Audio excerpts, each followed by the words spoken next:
Welcome to UNCAGED, a show that celebrates thought leadership from today's top business leaders. The program provides a voice to amazing executives from around the globe who are shaping the world of business today and mapping the path to the commerce of tomorrow.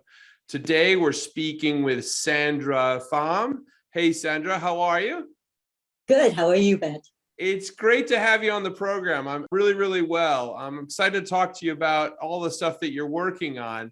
Sandra is the Vice President of Finance, People, and Culture at the Permanente Federation, which represents the approximately 24,000 physicians that provide exclusive care for about 12.5 million Kaiser Permanente members nationwide. And we'll talk more about what the Federation is up to these days. But before we get into it, tell us a little bit about yourself and your career. Sure. I started off my career in terms of operations. I've always focused in two areas, which is healthcare and education. Those are the two areas I have a personal passion for. And those are the two areas where I really have felt that in multiple ways, they really touch and make an impact on people's lives. Yeah, I mean, those are really quite important areas. And clearly, you've done some spectacular work in the educational field and also the medical areas. And so tell me a little bit more about what you're working on now at the Permanente Federation. Sure. In terms of the Permanente Federation, I support their finance initiatives in terms of the normal finance force for budgeting and forecasting. I also have a great opportunity in terms of supporting the Kaiser Permanente School of Medicine, which we're all very proud of. The school is actually only 3 years old at this time, but it's wonderful, and it's already been named by the News and World Report in terms of number 6 in terms of diverse schools of medicine. In terms of candidates, number 6 in the nation, number 2 in California. In addition, I also lead their people and culture efforts, which is typical HR functions that have to do with recruiting and retaining talent, as well as supporting our equity, inclusive, and diversity initiatives. I mean, today, Sandy, everyone's talking about talent, people, culture. Tell me a little bit more about the landscape that you're finding in that space. Well, I think it's the same thing that we're all facing right now, that in terms of COVID, it's really changed the way people have thought. First, in terms of the fact that we've had to rethink how work is done. Work that in the past we've always said had to be on site. People found a way, because they had no choice, to be effective and manage it remotely. And then 2, I think like anything else, where it made a very profound impact on people, whether they or someone they knew were touched by the pandemic, it's really made people rethink of how they want to spend their life, how they want to spend their time. And even though we've all talked about it before, much more profoundly thinking in terms of work-life balances. So I'm sure I'm not the only person who had personal family and friends who rethought in terms of where does their career fit in terms of their overall life. People who, something have always been put off, but now have started second careers in terms of things that they were really passionate about, or other people who really said, hey, do I want to continue working full time, or do I really want to just do something completely different and find something I'm passionate about? So I think in terms of it, the landscape has really changed. I think the landscape has also changed when you're looking at recruiting and retaining talent, because more than ever, you have a very, very educated workforce. And what I mean by that is they're very educated about their options.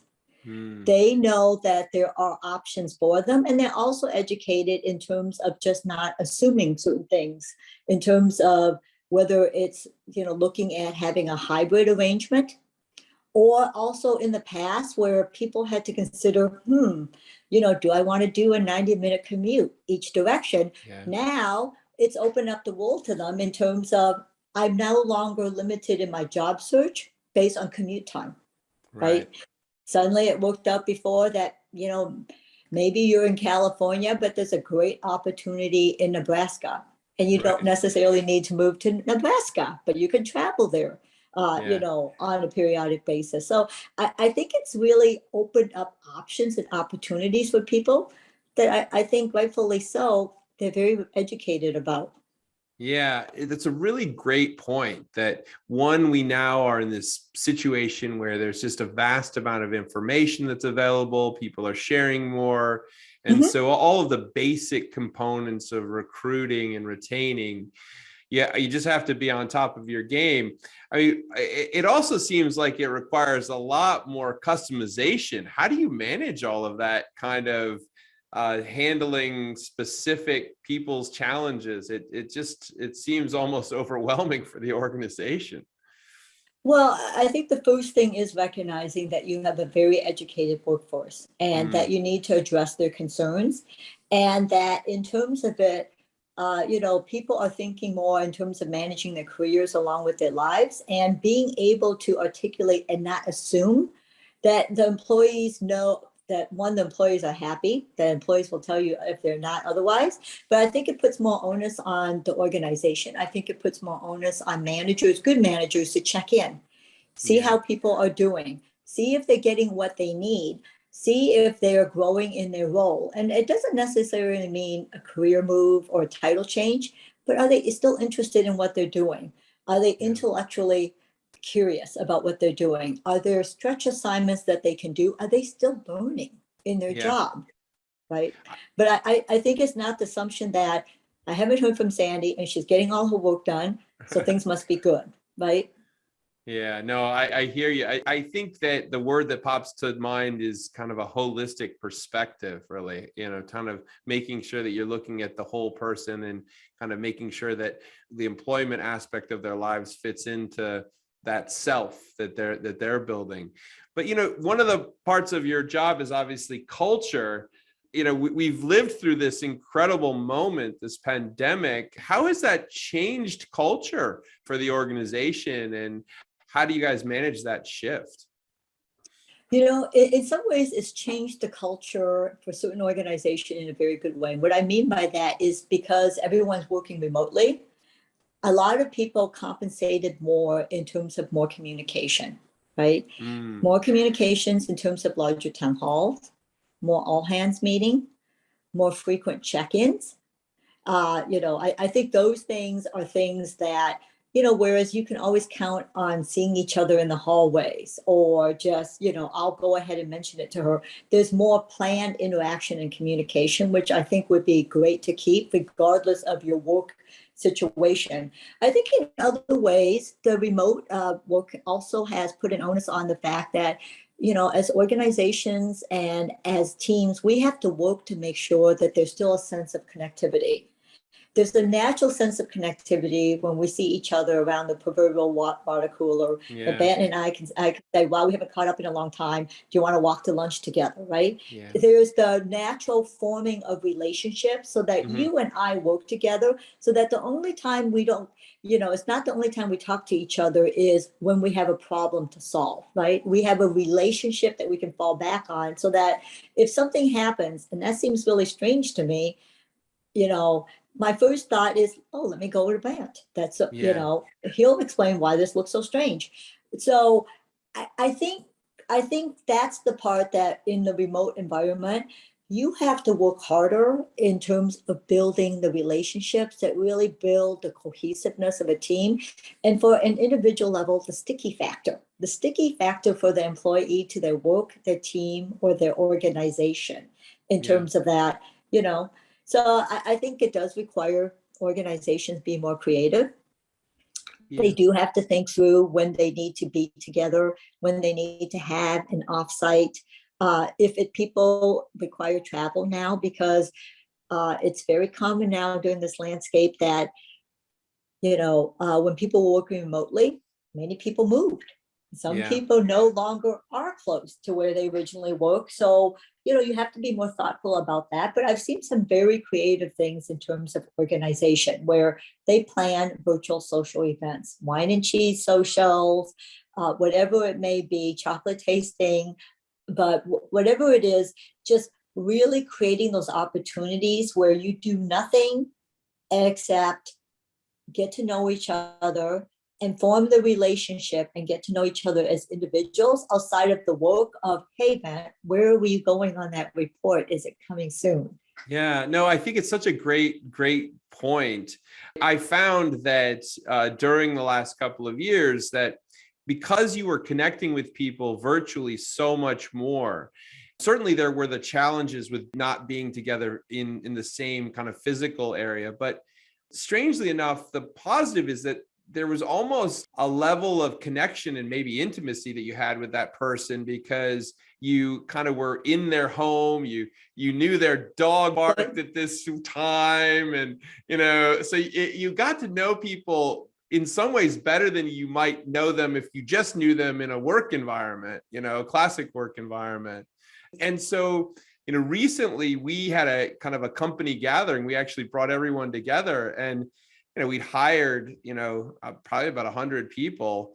And it was amazing to finally physically see these people and meet them, because it was, such a different way of kind of interacting. And I think obviously finding that balance between the two is going to be key for every organization, and certainly kind of what you guys are doing at the Federation. But, one of the questions I had for you is, you started, I think, at the Federation probably like during or right around the time of the COVID really kind of hit us. So tell me a little bit more about what that journey was like over that period, because you're in a health related, company.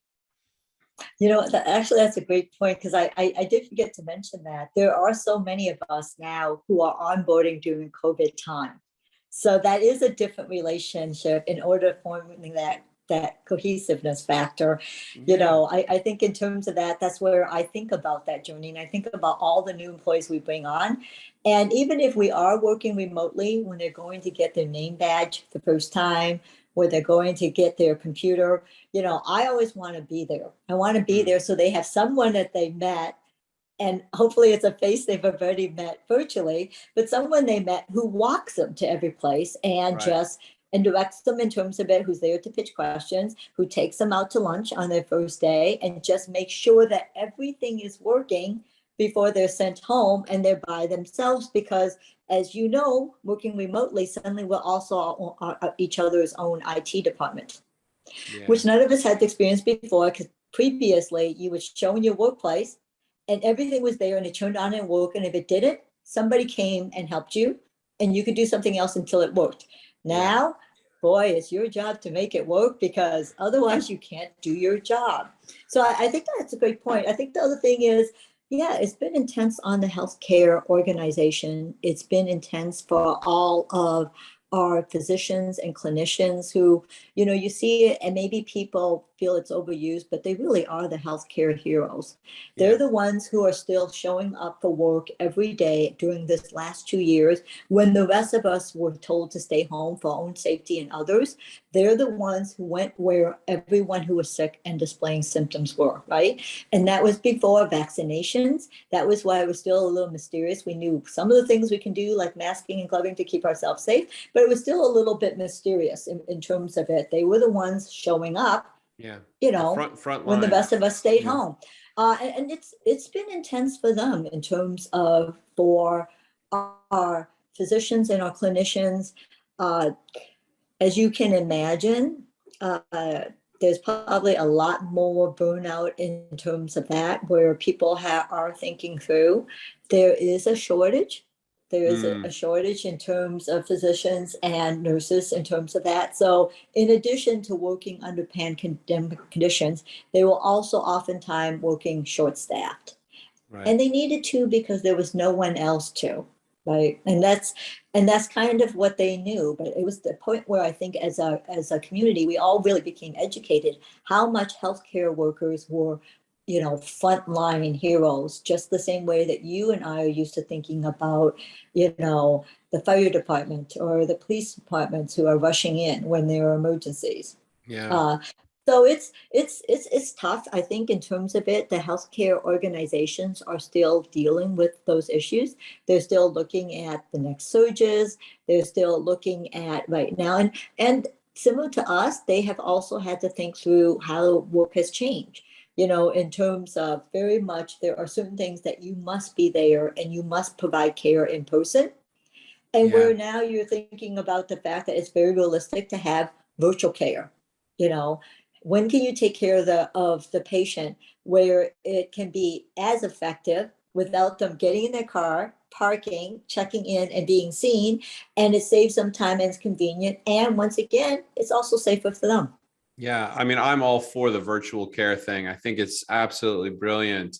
And I just think about so many of the amazing stories we heard about the efforts of these frontline teams, frontline workers, doctors, and also, I mean, I would say, the nurses as well, just Oh, incredible I would hours, say, right? yeah. And when I Yeah, say that, I want to be clear. I mean, it's not just doctors and nurses. yeah, I know you and I use that to mean all healthcare workers, but it's everyone. It's the dietary staff yeah, who ensured that there was food for inpatients during this time.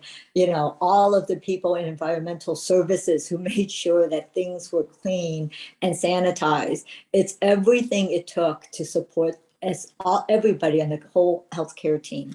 So, I mean, was mental health an issue that kind of came up? And I mean, how do you guys manage that? It's a huge issue, actually, both in healthcare and when we think about the people and culture environment. You Mm, and I talked in terms of the strain of the pandemic environment, the strain that our healthcare workers were through. And this is actually where I think there was big change in terms of mental health, in terms of a lot of people being very effective and a lot of people reaching out and making use of mental health virtually or by phone. yeah, Once again, not having to invest that time. But two, and I think this has been a wonderful change in our community that we've all seen in the last 10 years. No longer stigma, just very much in terms of also the fact that there's a lot of recognition for people realizing when they need to have help or support and getting it. And everyone yeah, really, really admiring that. I also think in terms of it, talking an employee environment, there's the stress of everyone working short staff as we're trying yeah. to recruit people, as people are rethinking what they're doing in terms of working short staff, and everyone worrying more about burnout, Mm, employee burnout, in addition to all the wonderful things we want to do, which is hoping that employees are still growing in their job, learning, being excited, and really feeling that what they contribute and do is valuable, and really understanding how it all connects, and making sure they know that. But also in terms of all of that, the burnout that can take place of trying to do the best you can, getting it done, and being by yourself, working in your home. Also, for a lot of people, working by yourself, yeah. all hours of the day, whereas before you're used to seeing the interaction, people popping by your desk, being able to pop by someone else's desk. So I think in terms of mental health, yes, I would probably say in terms of all sides, I think it has been hard on people. Yeah, no, I can imagine. And what a challenging moment, certainly on all aspects of the talent front. And thank God you guys are able to build and grow it and keep it heading in the right direction. And I mean, we're hopefully at a moment, and I'm going to say hope, probably, I should knock Mhm. on wood somewhere, that the focus of COVID it will perhaps sit alongside perhaps other medical focuses Mhm. and will allow us to kind of think about the world in a broader perspective, from a broader perspective. But what does 2022 look like for you and the team, Sandy? I think in terms of 2022, I think hope is a great way to characterize it. I think there is a lot of hope on the horizon. I think the recent announcements where people no longer have to travel on planes wearing face masks and other things, you see that travel is going back and increasing, which I think is one wonderful for people's mental health, because when they were during the pandemic at home, a lot of people did not use vacation times, because there Yeah, was only so much creativity they felt about staycations. But I think, taking that break, making use of the time that you've earned to be away from work so you can appreciate it. I think that's key. I think the other thing is, I think we see an eagerness. I think we see a neat eagerness in the community about, things opening up and getting back to a semblance of the new normal. mm, I can tell you, I was very happy and excited for the opportunities to eat back in restaurants, whether they were outside or inside. you Yeah. know, love my restaurant takeout, but there's also something nice about having changes of scenery sometimes. Yeah, no, I know. I'm a big foodie myself, and I got to tell you, going out to restaurants has been a blessing again to see what's new, what's out there. It's still not totally back, obviously, but Not, step by not step. completely bad. But step Yeah. by step towards your point, now we're able to go back to the movie theater. Appreciate the fact that we're able to stream a lot now, but there is Mhm. something about having that overpaying for the price of your movie popcorn while you watch it on the big screen along with everyone else, that I think also builds a community. And I agree with you. It's not exactly the way it was, but my goodness, what a big step from this time last year. Yeah, absolutely. Well, Sandy, you and the team are working on a ton of stuff. If there are people that are out there that wanted to get in touch with you, where would be the best place to reach you?